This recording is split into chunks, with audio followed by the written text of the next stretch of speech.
ته چې هر کار کوي همیشه د دوه لارې پر مخ دي، د جنت او د دوزخ، د حق او د باطل، د خوشبختۍ او د بدبختۍ لارې. جنت په سختیو او په هلو ځلو او په ستړیاو پوښل شوی، او دوزخ بیا په خواهشاتو او په شهوتونو باندې پوښل شوی، لکه څنګه چې رسول الله صلی الله علیه وسلم ویلي: حفت الجنة بالمکاره وحفت النار بالشهوات. تر ټولو اسانه لار بیا دا ده چې ته یوازې د خپلو خواهشاتو لار تعقیبوي او هر څه چې د زړه غواړي هغه کوي. ته په دې لارې باندې د دې لارې په تعقیبولو سره د الله پاک غضب په ځان لازمي کوي، او کله چې د الله پاک غضب په تا لازمي شو، معلومداره ده هیڅ ستا په ګټه نه دي.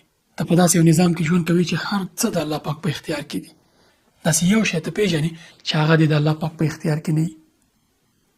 نو کله چې ته د الله پاک غضب په ځان لازمي کوي، فکر نه کوي چې دا ټول اسباب د هر څه به ستا په ضد شي. ته به له خپل اولاده دومره ځورېږي، په تا به دا ژوند داسې بدبخته شي، ستا مېرمن به دومره نافرمانه شي، ستا خاوند به دومره بېلارې شي چې له ژونده به دې بېزاره کړي. خو کله چې د الله پاک رضا لټوي په هر کار کې، او هر کار چې کوي تر شا یې ستا هدف د الله پاک رضا وي، بیا دغه ټول اسباب، د ټول نظام ستا په ګټه څرخوي.